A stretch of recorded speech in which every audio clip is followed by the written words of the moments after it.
Olá a todos, aqui é o professor Ayrton com mais uma videoaula que faz parte do projeto de Bioquímica Ensino Híbrido, junto comigo o professor Eliseu, a professora Juliana. Nessa videoaula eu vou falar um pouco sobre a parte introdutória do metabolismo, né? Uma aula que irá introduzir as próximas videoaulas sobre metabolismo.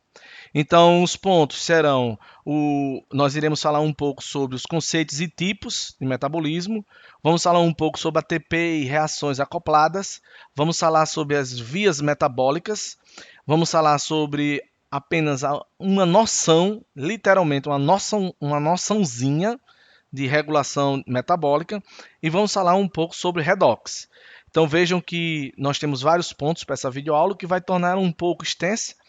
Peço paciência para que vocês cheguem até o final dessa videoaula, tá ok? Bom, vamos começar então falando um pouco sobre o que é metabolismo.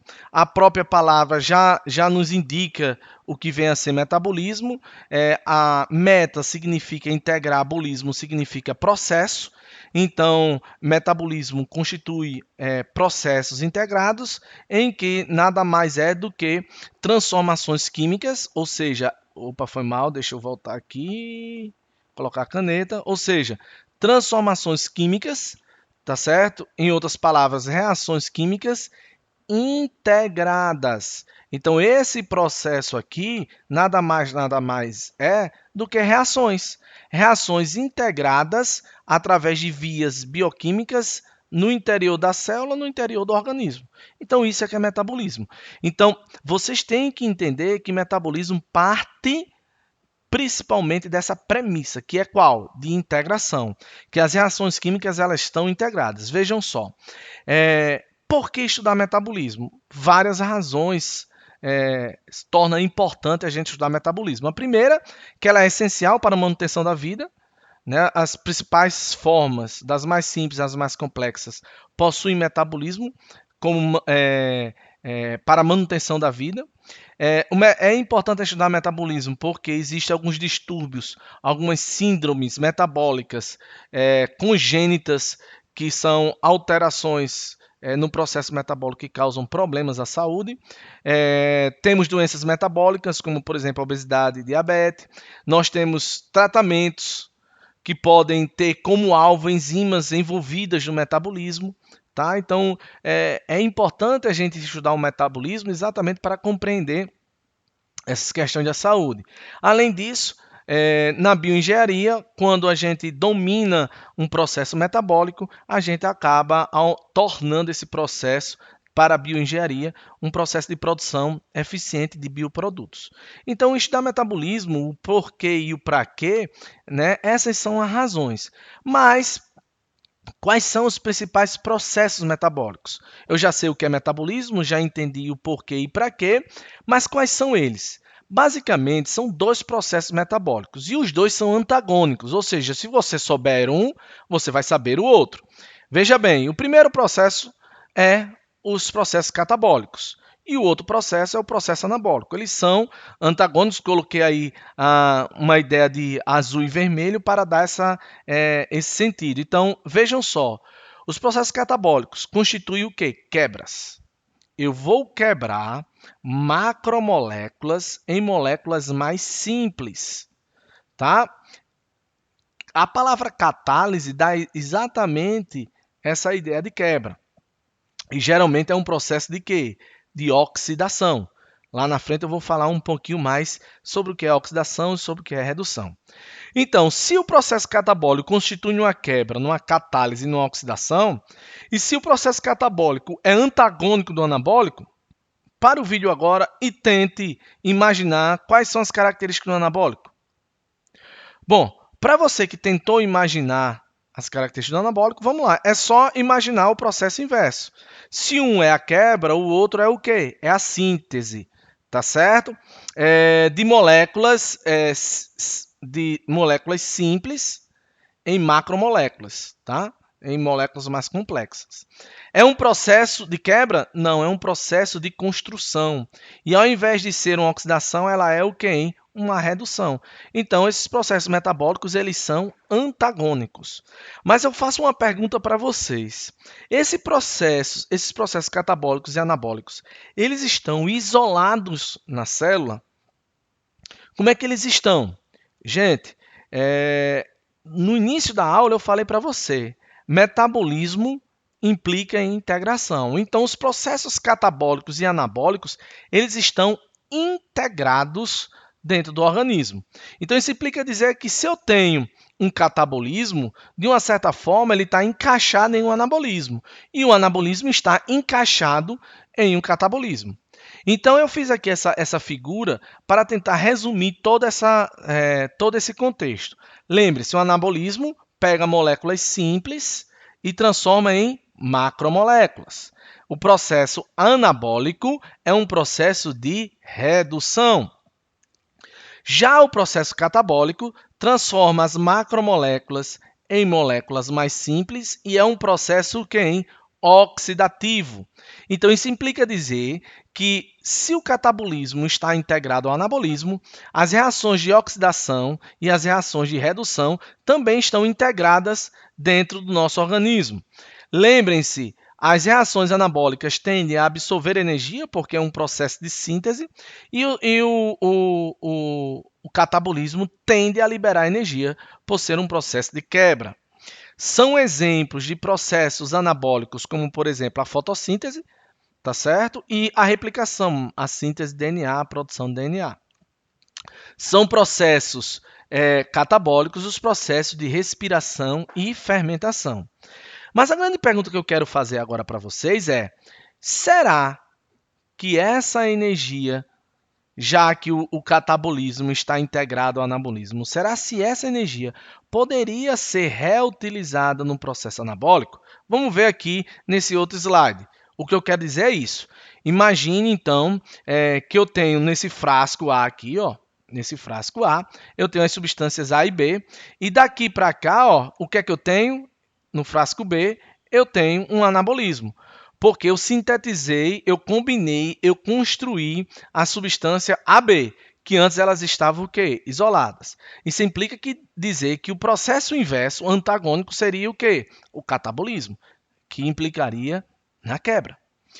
O que eu falei no slide anterior é, se no anabolismo absorve energia, que tal utilizar a energia liberada do catabolismo para o anabolismo? Então, o que eu quis dizer é isso. Tá? Será se existe a possibilidade de haver esse aproveitamento energético? Ah, sim. A vida conseguiu fazer essa integração, mas essa transferência de energia ela não é direta. Tá? Como é que ocorre, então, essa transferência? Essa transferência ocorre através de uma substância chamada adenosina trifosfato. A adenosina trifosfato ela é formada, ela tem na sua constituição a adenina, tá certo? E uma ribose. O que é importante você entender na estrutura do ATP não é nem tanto isso. Tá? É mais isso aqui, ó. Lembrem-se, a adenina ligada à ribose, a adenosina, ela vai estar ligada a um fosfato, e quando ela está ligada a um fosfato, ela é chamada de AMP. AMP, adenosina monofosfatada. Até aí tudo bem, tudo muito tranquilo, essa ligação aqui ela é pouco tensionada, enfim. O grande problema é quando se liga o segundo fosfato.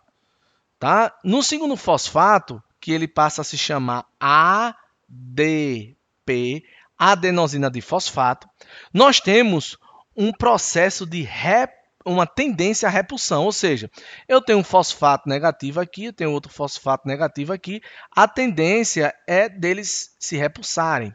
Então, essa energia ela tem que ser uma energia, essa ligação tem que ser uma ligação muito energética para poder segurar esses fosfatos que tendem a se repulsar.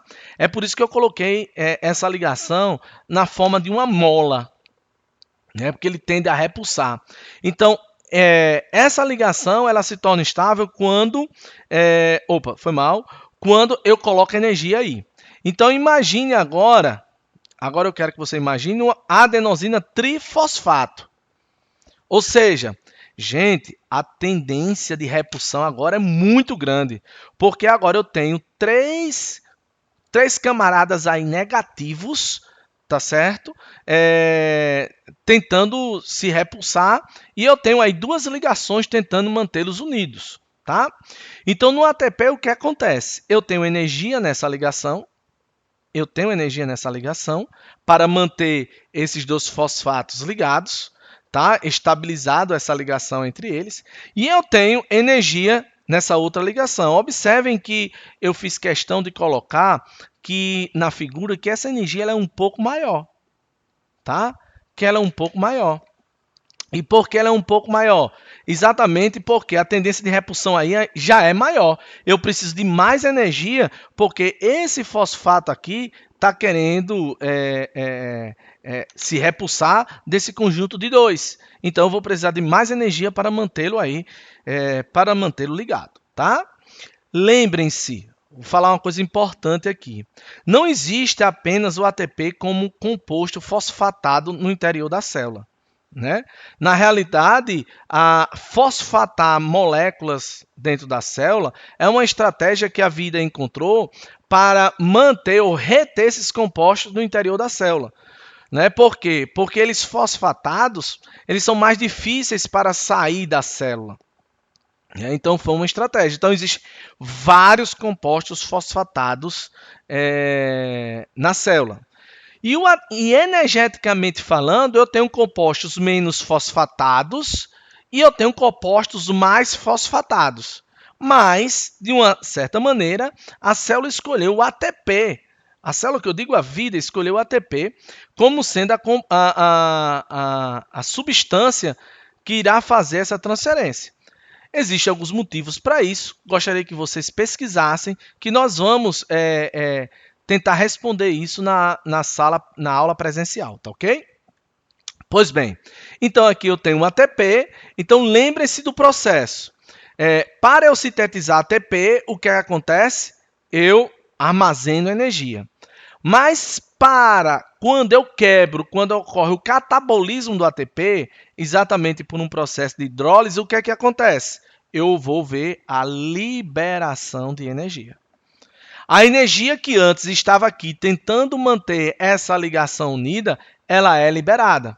Assim, o ATP se torna uma excelente substância de moeda energética, onde eu posso facilmente fazer esse trânsito, essa transferência de energia.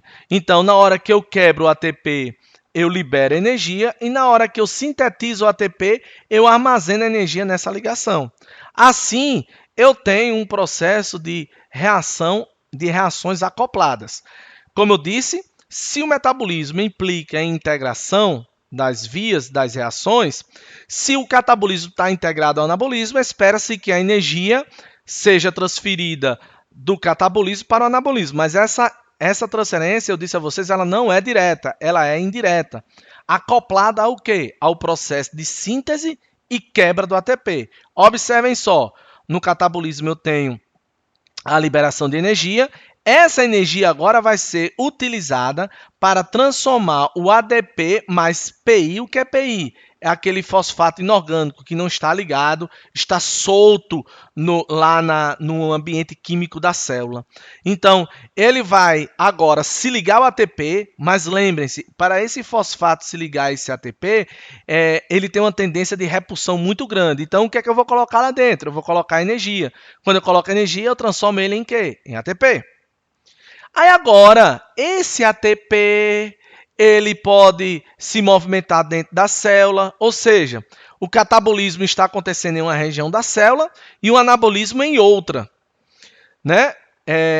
Essa transferência direta de energia não seria possível porque essas reações estariam distantes ou estariam em compartimentos celulares distintos. Então, como é que eu posso fazer que essa energia seja transportada de um compartimento intracelular para outro compartimento intracelular? Através do ATP. Está acontecendo um catabolismo, produzindo ATP em uma organela, como por exemplo, vamos supor aí a mitocôndria, e esse ATP agora vai sair e vai lá para o retículo endoplasmático granular, para síntese de quê? Para síntese de proteína, que vai precisar de quê? De ATP. Então, esse ATP é quebrado lá no retículo endoplasmático granular, é liberada energia e assim essa energia é reutilizada no processo anabólico. Lembrem-se, aproveito aqui para falar um pouco sobre os processos da lei das as duas principais leis da termodinâmica. Nenhuma energia ela é o que, hein, gente? Produzida. Toda energia ela é transformada. E nesse processo de transformação ocorre uma liberação de quem? De calor. Parte dessa energia ela é o que? Dissipada. Então, todas essas transferências energéticas ocorrem uma perdazinha de calor, uma perda de energia. E esse calor ele tende a ser o que? Ele tende a aumentar a entropia, né? A desordem. É por isso que nós temos que eliminar esse excesso de calor que nós produzimos, tá certo? Bom, enfim, então essas são o processo de integração que acontece nas células. Finalizando esse processo, vamos falar agora um pouco sobre as vias metabólicas. As vias metabólicas, quais são os princípios dela? O que é uma via metabólica? A via metabólica é uma sequência de reações químicas que transformam o substrato em um produto final. Então, várias sequências químicas de reações químicas formam a via metabólica, tá? O fluxo metabólico ele tende a ser unidirecional. Então, digamos que eu tenho uma célula representada aqui e nessa célula está entrando nutrientes. Esse nutriente vai participar de várias vias metabólicas, tá? Por exemplo, aqui, ó. Esse nutriente pode ser uma molécula pequena que está sendo por anabolismo se transformando em moléculas o quê? Grandes. Vamos revisar aqui uma coisa? Isso aqui está representando compostos fosfatados, possivelmente um ATP. Então, ele está precisando de quem? De ATP, para fornecer energia para transformar essa molécula pequena em molécula grande. Aí essa molécula grande agora pode ser o quê? Transformada em outra molécula pequena, né? E aí, quando ocorre essa quebra, ocorre a liberação de energia, que ela é guardada na forma de quem? Na forma de compostos fosfatados. E olhem só a integração. Então, vejam que ocorre todo tipo de via, moléculas pequenas sendo quebradas em mais moléculas, em moléculas ainda menores, e por aí vai. Várias reações acontecem na célula. No final, a tendência é que essa célula elimine os excretas, os rejeitos metabólicos. Então, o fluxo metabólico ele tende a ser unidirecional, apesar do metabolismo dentro da célula ser uma rede, tá certo, de vias integradas, conectadas, tá? O outro princípio é o sistema enzimático sequencial, tá? No sistema enzimático sequencial, o que é que eu tenho? Eu tenho reações ocorrendo em várias etapas. É diferente daquela concepção de reação química, A mais B dando C mais D. Não, não é assim. Geralmente é A originando B, originando C, originando D, para depois originar o quê? A letra E. Esse tipo de modelo sequencial de reações em várias etapas, ela aumenta a capacidade de controle da reação. Então, a célula ela possui vários pontos de controle, existe vários pontos de intervenção onde ela pode atuar nessa via. E também esse modelo permite a liberação ou a absorção de energia em etapas. Ou seja, ao invés de eu liberar toda a energia de uma vez só ou absorver toda a energia de uma vez só, eu libero energias em etapas e absorvo energias em etapas.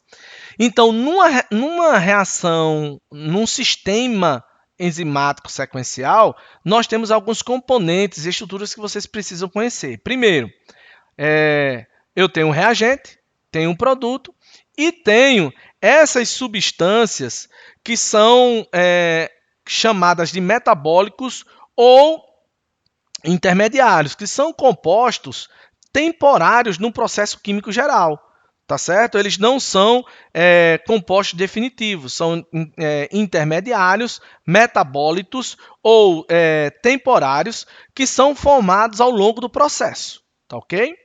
Lembrem-se que todas essas etapas são catalisadas por enzimas, tá?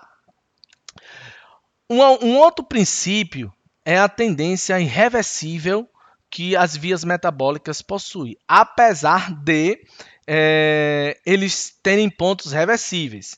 Então, se vocês olharem aqui, os pontos reversíveis são exatamente relacionados ao quê?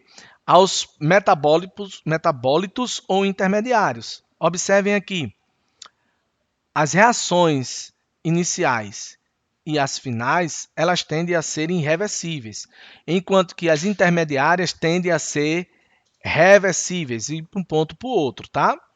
Um outro princípio das vias metabólicas são os pontos de ramificação ou chamados etapas críticas, onde um metabólito ou um intermediário pode ser desviado para uma outra via metabólica, né? E assim essa via ela se ramificar. Como vocês podem estar bem claro aqui na figura, esse ponto de ramificação ou esse ponto de etapa crítica, tá? Um outro princípio é a de compartimentização das vias metabólicas. As vias metabólicas elas tendem a ocorrer em processos em compartimentos diferentes. Como eu disse a vocês, o anabolismo está integrado ao catabolismo. E algumas vezes a célula, imagine só, a célula está sintetizando uma substância e algumas vezes ela não quer quebrar essa substância nesse exato momento. Então, qual foi a estratégia que ela usou? O catabolismo ocorre em um compartimento e o anabolismo ocorre em outro. Então, por exemplo, em uma célula, eu vou ver várias organelas, eu tenho um núcleo, onde ocorre, por exemplo, a replicação, um compartimento específico para a replicação. Tá? Eu tenho a mitocôndria, onde ocorre especificamente o processo catabólico de respiração. Então, existem vários compartimentos, por exemplo, o retículo endoplasmático granular, onde irá ocorrer o processo de síntese de proteína. Nós temos os peroxissomos, onde ocorrem reações de oxidação promovido por enzimas chamadas catalase. Então, a compartimentação metabólica é interessante, porque separa as vias metabólicas em compartimentos, tornando o ambiente químico ali enzimático específico para aquela via. Entendendo os princípios que incluem unidirecionalidade, irreversibilidade, compartimentização, tá certo?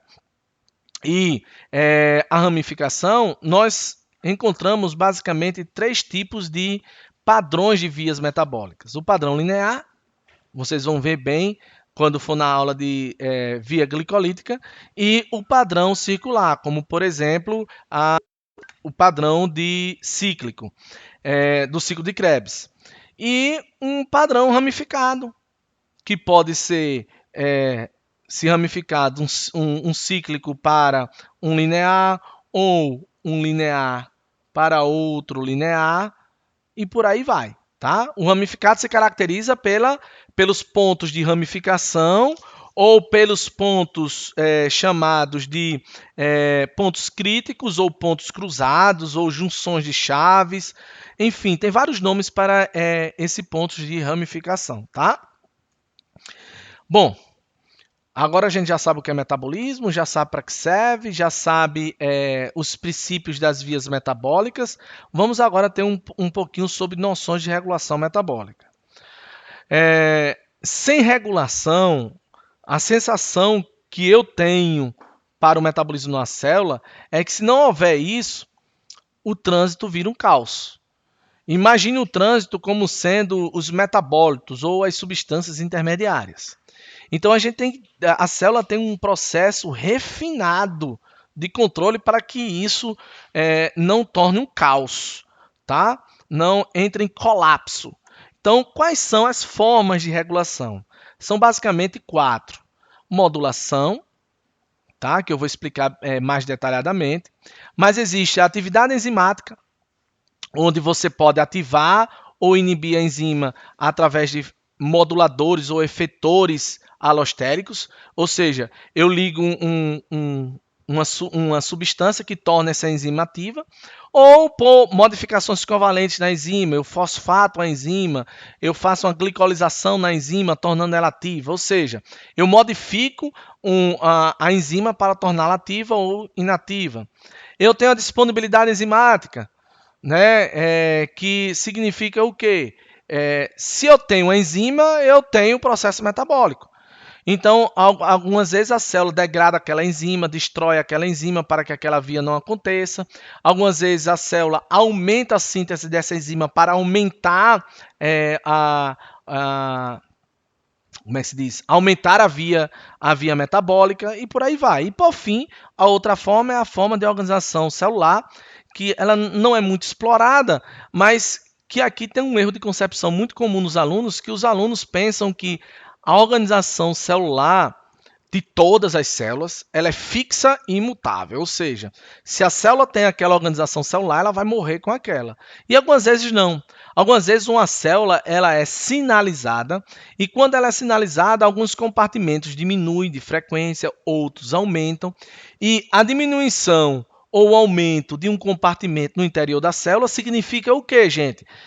Possivelmente um aumento ou uma diminuição de um processo metabólico. Então, tudo isso regula o metabolismo. Como eu disse, a gente vai dar só uma noção e a parte de regulação que é mais interessante para as aulas que vão vir aí adiante é o processo de modulação, tá? Que eu vou explicar mais aqui detalhadamente. O processo de modulação constitui que as vias metabólicas elas são moduladas por concentração, tá? São moduladas por concentração.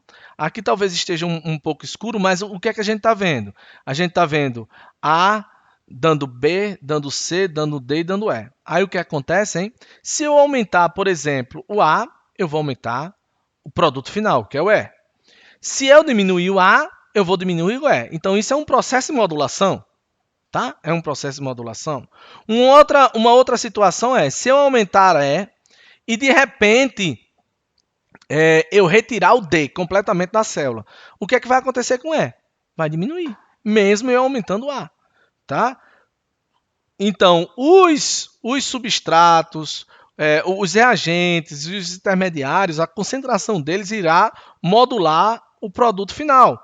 Uma outra situação é, se eu aumentar E pegar D e desviar para uma outra via, aumentando o produto F. O que é que vai acontecer com E? Vai diminuir.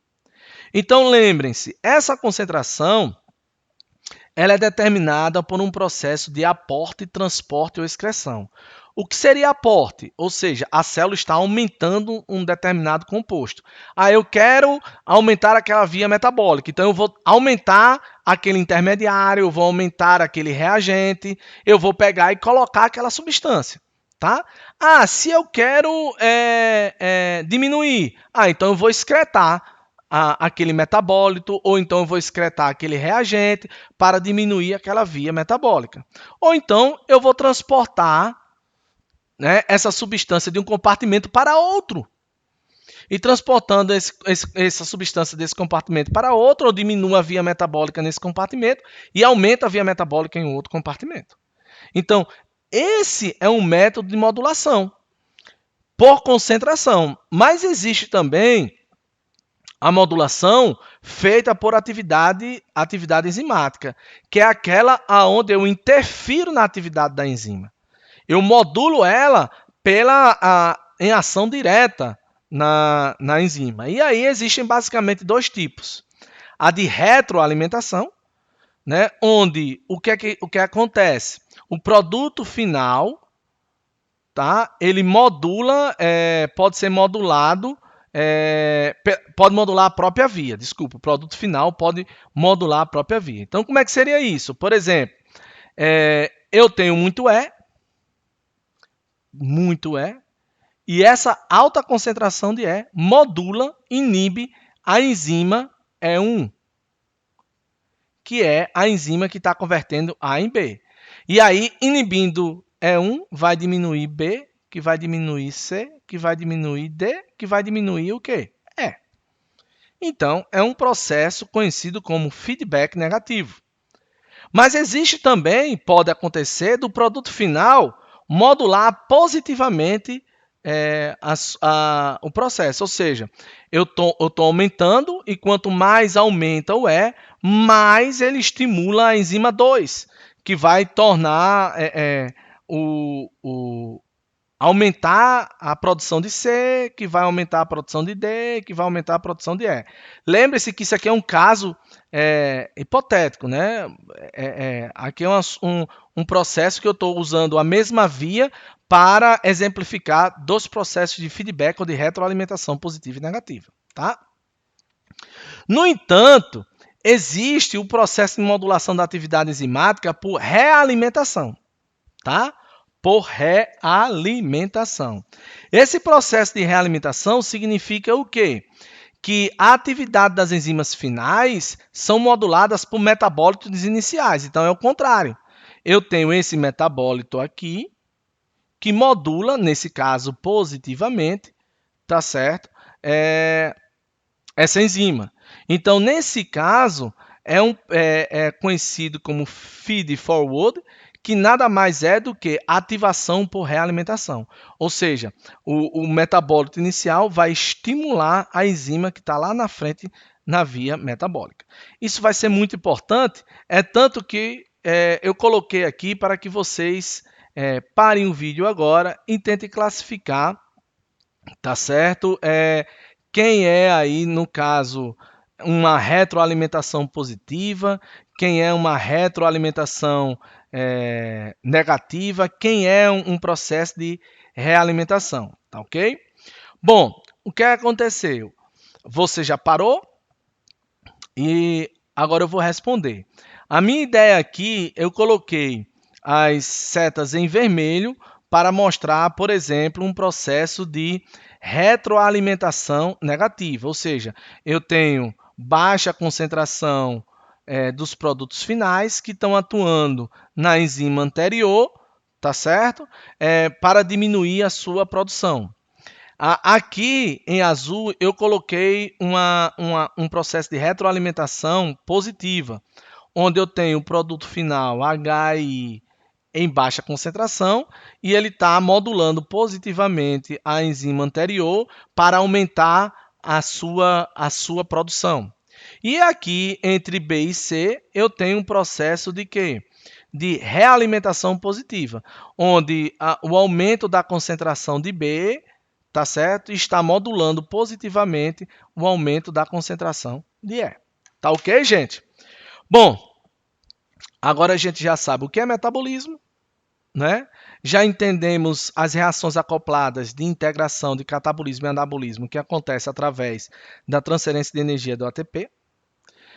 Entendemos os princípios de vias metabólicas, né? Que é unidirecional, irreversível, sequencial, não é? Que ela pode possuir etapas críticas de ramificação ou pontos de ramificação. Falamos sobre as regulações e estamos chegando ao final da aula, tá?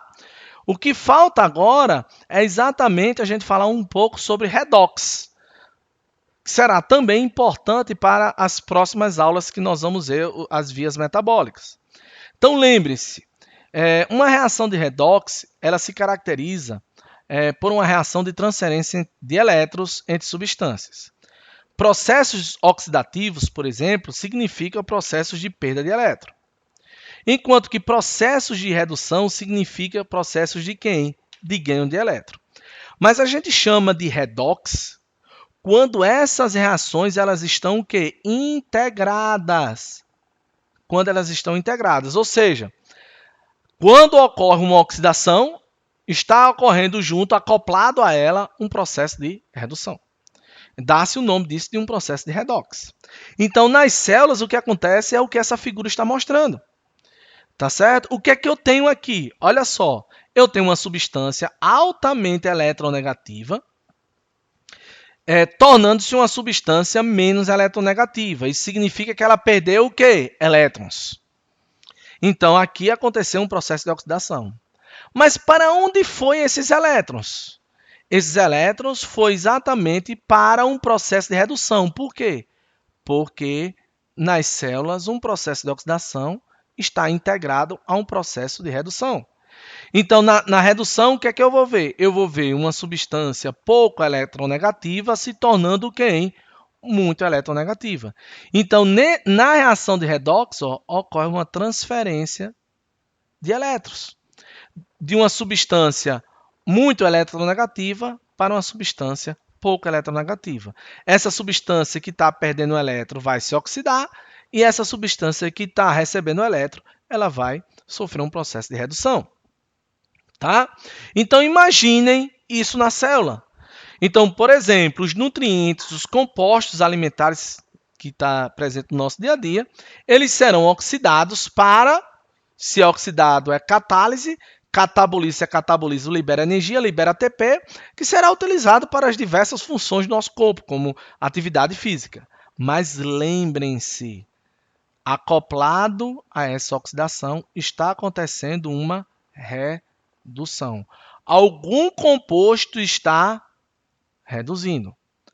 E digamos assim, isso daqui é extremamente importante para a próxima aula, que vai ser a aula de via glicolítica. Você vai ver que num processo da via glicolítica, os compostos vão se oxidando e, paralela, integrado a ele, alguns outros compostos vão estar reduzindo. Como, por exemplo, o FAD. Né? Aqui, o que é que eu tenho? Olhem só. Aqui eu tenho a forma oxidada do FAD e aqui eu tenho a forma o quê? Reduzida. Isso acontece, por exemplo, lá no ciclo de Krebs. Um composto do ciclo de Krebs altamente hidrogenado vai perder elétron, ou seja, ele vai se oxidar, vai perder hidrogênio, vai se oxidar, e esses hidrogênios vão para onde? Para onde é que ele vai? Vai para a forma reduzida em FAD. Lembrem-se que essa transferência de elétrons, e é bom até falar isso, ela pode acontecer de forma direta. Em química, as reações de óxido de redução, a gente vê essa transferência de forma direta. Tá? Mas no processo metabólico, essa transferência de elétrons ela não pode ser de forma direta. Geralmente não é direta. Ela é indireta através de quem? Dos hidrogênios. Na hora que eu estou transferindo hidrogênio, a substância que está ganhando hidrogênio está se reduzindo e a substância que está perdendo hidrogênio está se oxidando. Então, essa transferência ela é de forma indireta. Bom, o que é que eu vou pedir para vocês? Aqui está só representando para onde é que foram esses hidrogênios. Tá? Ó. O que é que eu quero de vocês? Uma outra substância, né? Um outro agente aí, que é o NAD. Aqui está a forma oxidada dela. O que é que eu vou pedir que vocês... oxidada. Quase que eu não consigo escrever. O que é que eu quero que vocês pesquisem aí na internet? A forma reduzida dela. Tá? Veja como é que onde é que os hidrogênios se ligam e de que forma esses hidrogênios se ligam no NAD, tá? Para que ocorra a transferência de uma substância aqui. Então, vocês vão fazer uma reação, botando aqui, por exemplo, BH2, digamos, estou dando um exemplo, se transformando em B. Então, para onde é que vai esse hidrogênio? Na forma reduzida do NAD. Tá ok? Então, gente, é isso aí. Vamos correr atrás desse conteúdo. É um conteúdo um pouco complexo, mas que essa aula é de suma importância. Se você não entendeu, volta, repete, vê várias vezes, porque é importante você estar bem consolidado nesse conteúdo para entender as próximas aulas de via glicolítica, ciclo de Krebs e assim por diante. Um abraço e até mais.